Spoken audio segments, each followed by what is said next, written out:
in the background, there was a potential conflict with Ukraine and Russia, and that had the potential to drive prices further.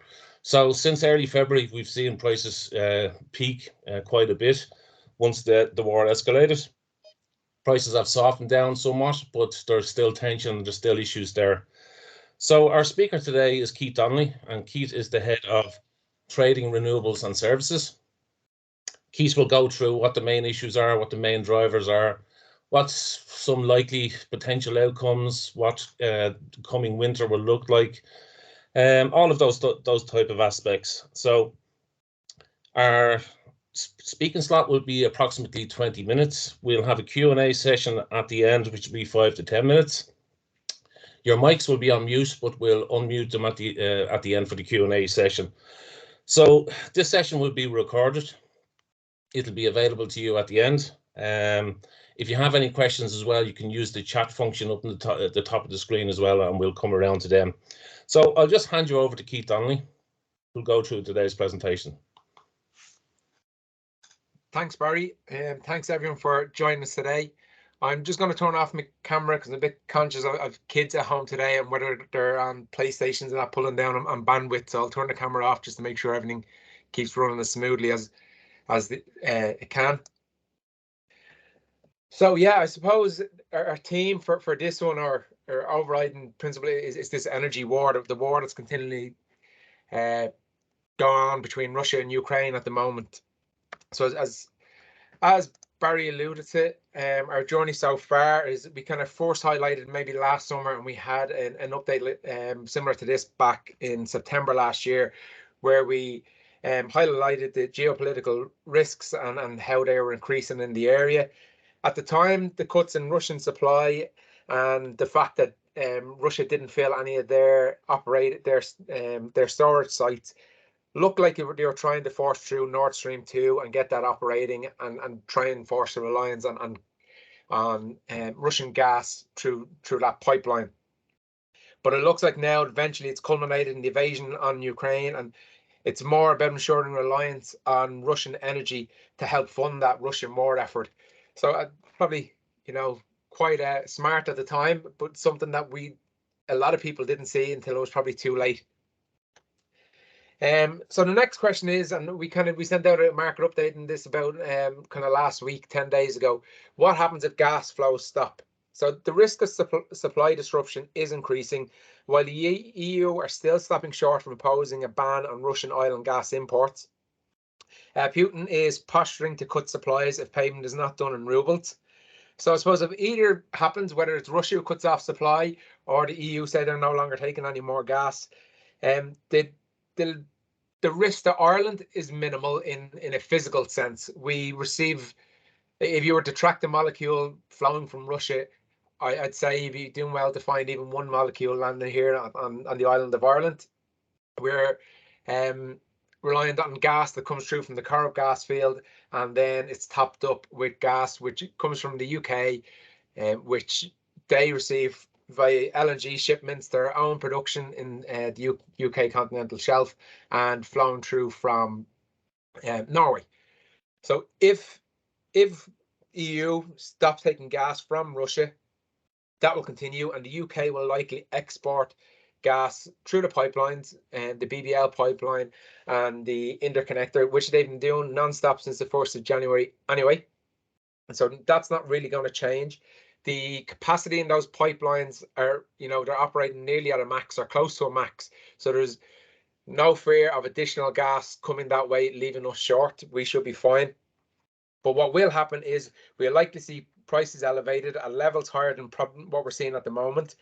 And this will be helped to keep LNG arriving into Northwest Europe, diverting it away from Asia. Storage will, in the likelihood of gas stops flowing from Russia, storage will likely hit the 74% by October 1 and the 80% by November 1, set out by the European Commission. They've already said, and we noted it last week, that if gas flows from Russia do stop, those targets can be scrapped. There's no need to adhere by them. So that brings us nicely into the storage picture. Currently, storage is almost on a par with where we were last year. And if gas isn't restricted, you would like to think that Northwest Europe should have the capacity to meet our gas needs.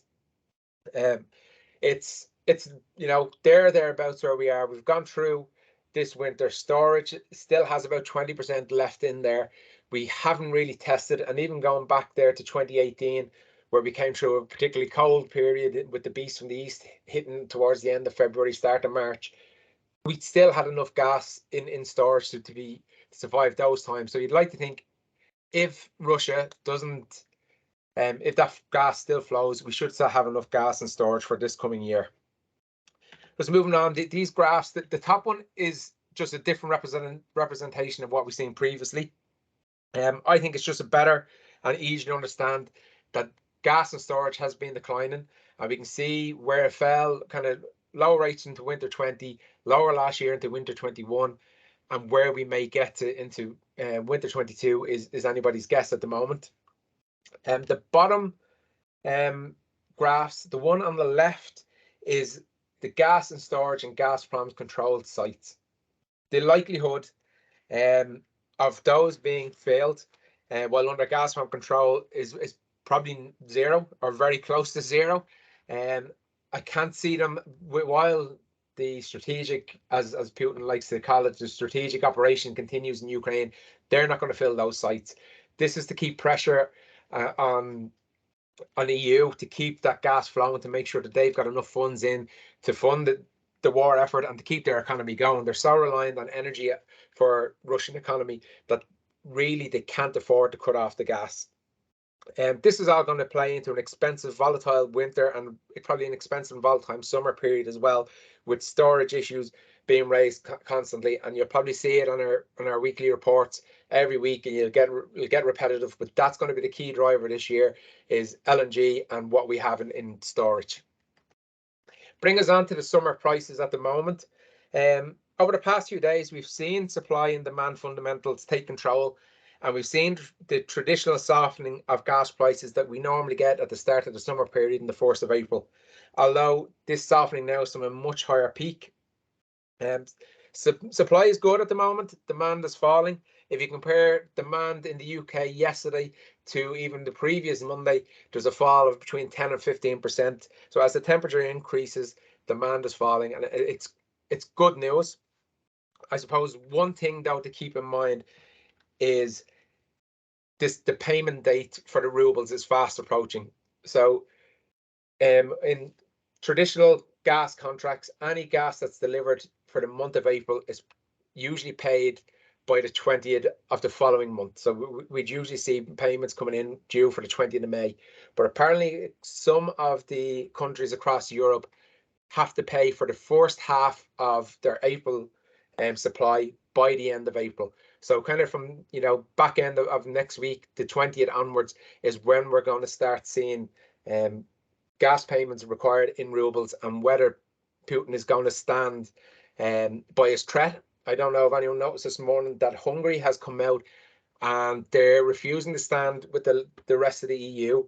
The contract that they have with Russia states that payment for gas can be in any currency, so they don't see what the issue is in paying in rubles. So that's kind of one country already who's given into Putin's demand, but they're going the route of, I think it's what's been set up to help everybody save face, that the money will be paid into the Gazprom bank. Gazprom will then convert that into rubles and pass it on back to the Gazprom head office and into the Russian government at the end of the day.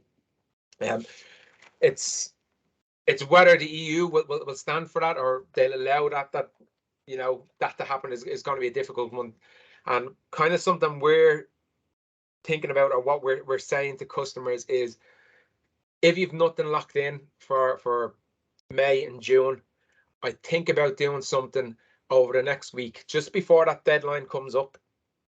We don't know what way it could go. If Putin doesn't stand over his threats, prices could collapse. That's one thing to happen, because you can see that the gas is going to flow no matter what currency the gas is being paid for. But if there's any wobble in supply coming from Russia eastwards westwards into Europe, prices could skyrocket, even if it's only for a few days, but they could hit back to the 500-600p mark, even higher that we've seen in February, if supplies are reduced, and he does follow in, even if it's only for a short period.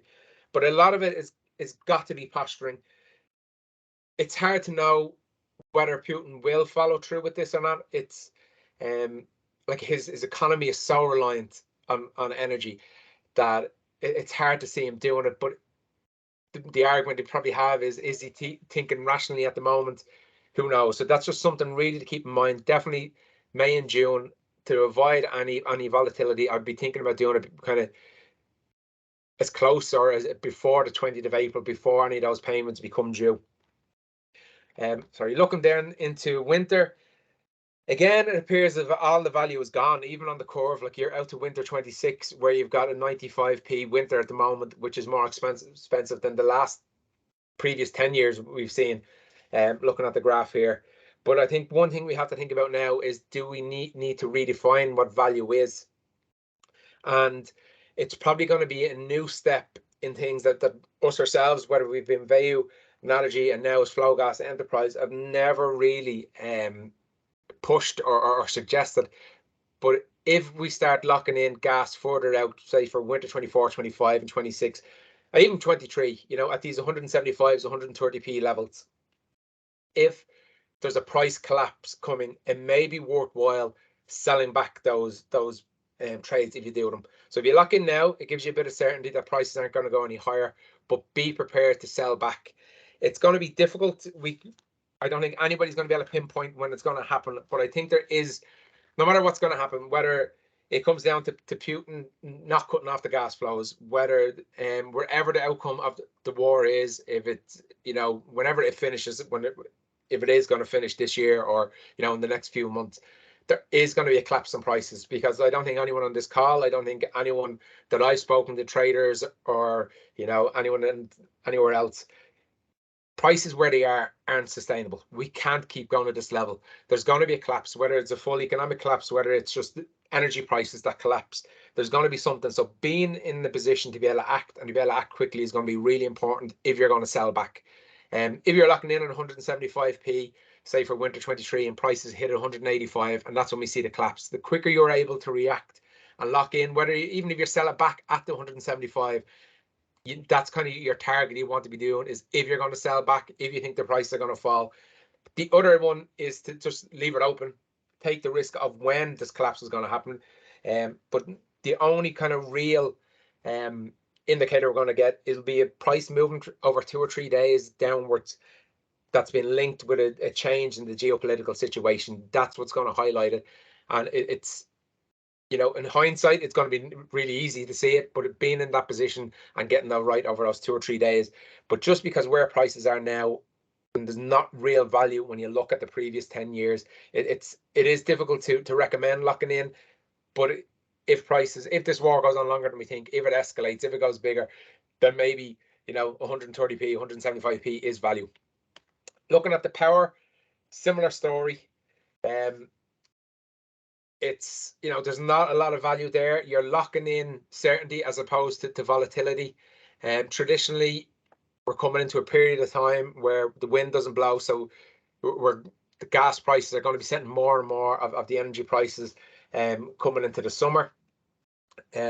You've got as well, there's about 20% of generation in Ireland is offline for scheduled maintenance at one time or another between now and the end of June. It's various different plants, and it's scheduled maintenance. It's what happens every year, but it does put a little bit more risk in there. And as long as gas continues to be the driver, this is what we're going to see with gas, with power prices.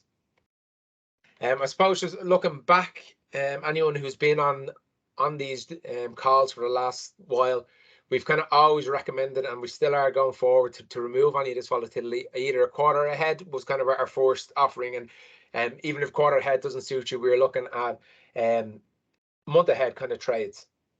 And even though what we see here is that the purple boxes, or the purple rectangles, are what the quarterly prices were on the last day of trading before that contract expired. So for the October, November, December, it was Q4 price on the 30th of September. For January, February, March, it was the Q1 price on the 31st of December. And then the monthly prices are similar. Just for October, it's the 30th of September. For November, it was the 31st of October, and so on. So you can see that the floating price on average there, the yellow line across the whole 6 months, is pretty flat. It doesn't move massively. On a monthly basis, the black line, you can see how much that moves from one month to the other, and that's what's causing issue, and that's what's making it difficult for customers to be able to budget. But if you look at the bottom box, even though there's months where the quarters are more expensive, and the monthly prices haven't been great, it would have, for 1,000 dirhams a day, it's saving you 70,000 euros. So we just like to keep that in mind again, rather than going into each month open. Even when you look at the monthly trades, like there's very little difference between the monthly ones as opposed to the quarterly ones. So just to avoid the volatility, just to make your life a bit easier, just to make forecasting easier, just to make pricing for your customers easier, we would still recommend either taking a quarterly or a month ahead approach. So as you come to the last week in a month, look at locking out. It doesn't have to be 100%, but at least up to 90% of your gas, just to remove any of that volatility. That's it for me. If anyone has any questions, I'm more than happy to answer them. Okay, thank you, Keith. That was great. I suppose we'll open up the mic, Siobhan.